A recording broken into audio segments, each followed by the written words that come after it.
Deus do céu!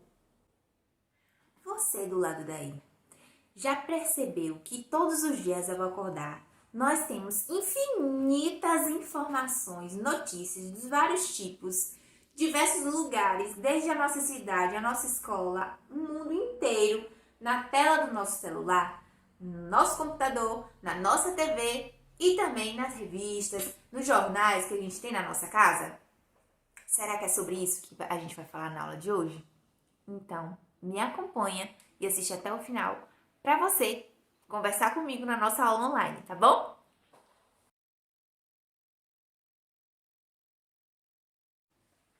Pessoal, imagina aí, depois que a gente acorda, tanta informação passa pela gente. E o que realmente é uma informação verídica e o que é uma fake news? Será que a gente precisa ter acesso a todas essas informações? Que informações são realmente relevantes para a nossa vida? Você já parou para pensar sobre isso? E quando a gente sai de casa, que a gente dá de cara com vários outdoors na rua? Quanta coisa, hein? Quanta informação em um curto período de tempo pra gente.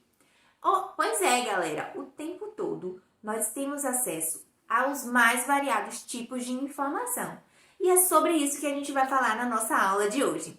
Lembrando que estamos iniciando o nosso capítulo 9 de Língua Portuguesa e Práticas de Produção Textual. Então, vem comigo e com tia Radassa, que a gente tem muita coisa legal para vocês, tá joia? Em busca de informação. Quando você deseja se informar sobre acontecimentos recentes, onde você procura essas informações? Bem, você pode me dizer que procura no Facebook, ou mesmo no Instagram, ou mesmo no Google. Ou pergunta a sua mãe aí do seu lado, não é verdade? Liga a TV e assiste no jornal. Então, hoje em dia, há muitas formas da gente ter acesso a vários tipos de notícias e sempre estar antenado às informações. Tudo o que acontece no mundo, na nossa cidade, no nosso estado, no nosso país, na nossa escola, na nossa rua. Ai, quanta coisa! Enfim, como você imagina então que essas informações chegavam lá nos séculos passados, aquelas pessoas, hein? Como era que eles tinham acesso a essas informações? Vocês já pensaram nisso? A gente já conversou em algumas aulas atrás aí. Será que você lembra? E quais são as fontes de informação normalmente utilizadas pelos brasileiros atualmente, hein? Será que nós brasileiros utilizamos mais a internet, utilizamos revistas, jornais, TV? Como que a gente consegue ter acesso à informação mais rápido, hein? O que você acha do lado daí? Vai pensando junto comigo. E as informações, galera, vão de relatos corriqueiros até acontecimentos que viram notícias e preenchem o nosso dia. Então, pode acontecer de ser uma notícia que alguém contou para alguém, que contou para outra pessoa e que foi parar na nossa mão aquela informação. Pode ser também algo inventado por alguém que vira verdade de tanto que foi repetido. Ou mesmo pode ser uma coisa real, que realmente aconteceu e que a gente vai conseguir ver em jornais renomados, tá joia? Então, de modo geral, galera, na nossa aula de hoje, a gente vai se antenar à compreensão e a autonomia dessas notícias e desses jornais, além de outros gêneros, na nossa vida pública. A importância deles para a nossa vida, tá joia? Tranquilo? Então, vem com a tia Juliana que essa aula tá top demais. Para você, o que é uma notícia? O que você acha do lado daí? Bem, vamos lá. De olho na tela. Notícia é um relato ou uma narrativa de fatos, acontecimentos, informações recentes ou atuais do cotidiano, ocorridos na cidade, no campo, no país ou no mundo, as quais têm grande importância para a comunidade e o público leitor. Quem trouxe esse significado de notícia foi o Sérgio Roberto Costa, lá no Dicionário de Gêneros Textuais, tá bom? Vamos analisar agora uma notícia que está lá no nosso livro de língua portuguesa, no capítulo 9, página 73. Em seguida, a gente vai ver uma outra notícia também, tá bom? Então, de olho na tela. Lagartixas têm direito de circular pelas paredes, decide Justiça de Santa Catarina. Era só o que faltava, exigir que o autor ficasse caçando lagartixas pelas paredes de fora ao invés de se refrescar no interior de sua casa, diz a decisão. Em uma decisão inusitada, a Justiça de Santa Catarina condenou Conlog, importadora, a indenizarem R$ 664 uma consumidora de Florianópolis que teve o aparelho de ar-condicionado queimado após contato com uma lagartixa. Para a Justiça, as lagartixas têm direito de circular pelas paredes, área que legitimamente lhes pertence. Portanto, é dever do fabricante proteger os aparelhos. A decisão unânime foi da primeira turma de recursos do Tribunal de Justiça da capital de Santa Catarina, responsável pelo julgamento de recursos contra decisões dos juizados especiais, também conhecidos como pequenas causas, que manteve a decisão de primeira instância. Não cabe recurso. A importadora também foi condenada a pagar R$ 1.500 em honorários advocatícios e ressarcir o consumidor dos custos que teve com o processo. De acordo com a decisão, todo mundo sabe que as lagartixas andam pelas paredes à procura de mosquitos e outros pequenos insetos que constituem sua dieta alimentar.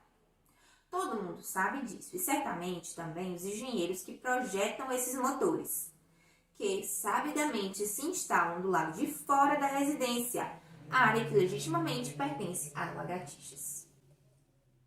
O consumidor não pode ficar caçando lagartixas pelas paredes. A importadora tentou convencer os juízes de que a culpa pelo incidente era do consumidor, que por descuido permitiu o acesso da lagartixa ao aparelho, o que provocou não só a queima do motor, como a morte de um pequeno réptil. Tal alegação não foi aceita pelo relator do caso, o juiz Alexandre Moraes de Rosa, que ainda concluiu que restou demonstrar a fragilidade do equipamento, já que sofreu um dano pelo contato com um animal tão diminutivo. A partir desse raciocínio, concluiu que tem toda a razão o consumidor se a empresa de importação não se preocupou em lacrar um motor externo do split. Agiu evidentemente com culpa, pois era só o que faltava exigir que o autor ficasse caçando lagartixas pelas paredes de fora ao invés de refrescar no interior da casa. Então, pessoal, olha só que interessante essa reportagem. Ela traz um fato curioso, né? Que foi o fato que deu origem ao processo contado por essa notícia. A justiça ter sido acionada para poder resolver uma situação dessa. A lagartixa entrou no ar-condicionado, queimou o ar-condicionado. Então, olha só que interessante. Alguns elementos, né, gente, podem ajudar a saber se uma notícia é verdadeira ou se é falsa. Como a veiculação de uma publicação, por exemplo, de um jornal impresso ou um jornal digital. Tá bom? Então, de modo geral, você do lado daí, acha que essa notícia é verdadeira ou falsa? Na nossa aula online a gente vai conversar sobre ela, tá bom? Agora vamos para uma outra notícia, que tá lá no nosso livro de práticas de produção textual, capítulo 9 também, tá joia? Vamos lá! Museu Nacional, o mais antigo do país, pega fogo no Rio, 3 de setembro de 2018. Um incêndio destruiu o Museu Nacional no Rio de Janeiro, nesse domingo. Tendo completado 200 anos em junho, é essa instituição científica e o museu mais antigo do país. O fogo foi controlado. O prédio continua em pé e não houve vítimas, mas apenas 62 itens dos mais de 20 milhões que compõem o acervo teriam resistido ao fogo. A causa do incêndio está sendo investigada pela Polícia Federal. História. O edifício de grande importância histórica foi fundado em 1818 pelo português Dom João VI, que na época tinha o título de Imperador do Brasil. Analisa as informações, tá? Olha só. Aí explica como que aconteceu o fogo, tem imagens e tem também um dado histórico. Continuando. Funcionou como Palácio Imperial Brasileiro, sendo casa da família real portuguesa. Lá viveram Dom Pedro II, o último imperador do país, e seus filhos, incluindo a princesa Isabel.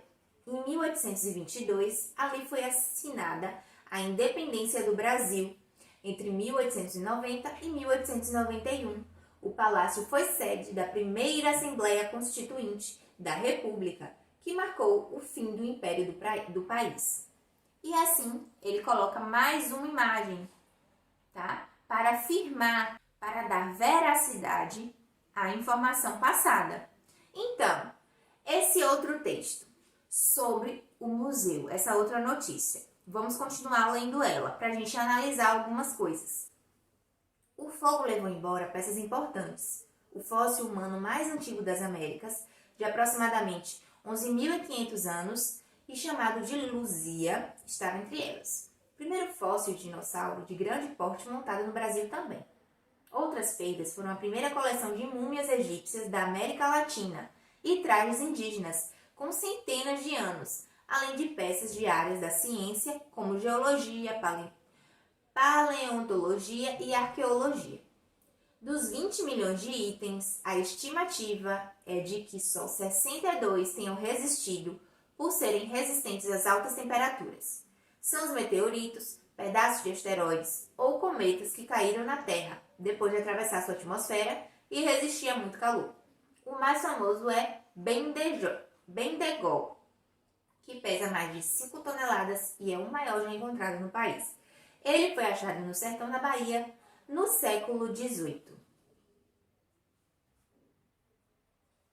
Então, pessoal, diferentemente da outra notícia, essa notícia, você acha que é uma notícia verídica, uma notícia verdadeira, ou você acha que não é uma notícia verdadeira?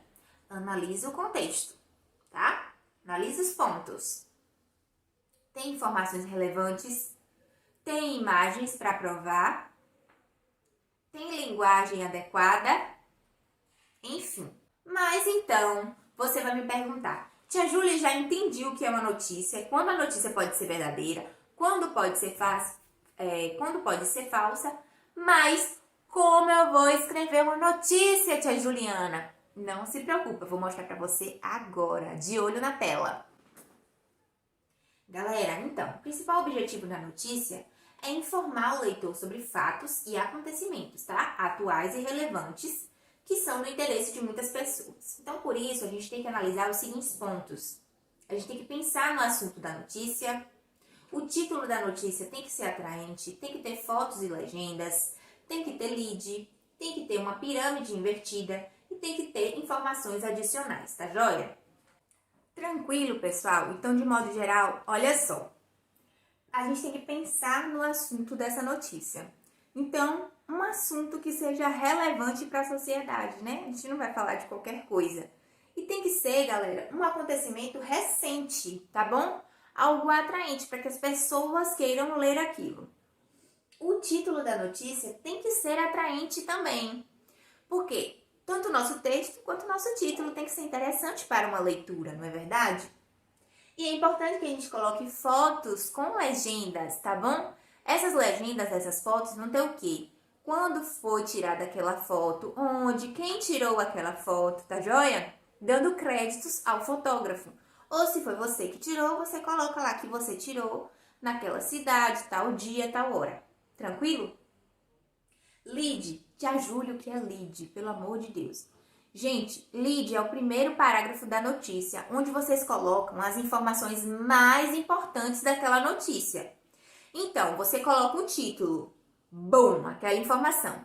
Logo em seguida, já tem que vir a informação mais importante daquela notícia, para prender a leitura, tá?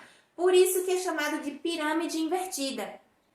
Por quê? Vai ser uma pirâmide inversa. O mais importante, a maior variedade de informações vai estar em cima, no primeiro parágrafo. E depois você vai afinando as suas ideias, faz um resuminho e finaliza com informação menos importante. Então, a informação mais importante em cima e a menos importante no final. Por isso que se chama pirâmide invertida, tá joia? E além disso, algumas informações adicionais, tá bom? Eu espero que você tenha curtido essa aula, tenha deixado o meu like. Vocês são incríveis e a gente se vê na nossa aula online. Um beijo!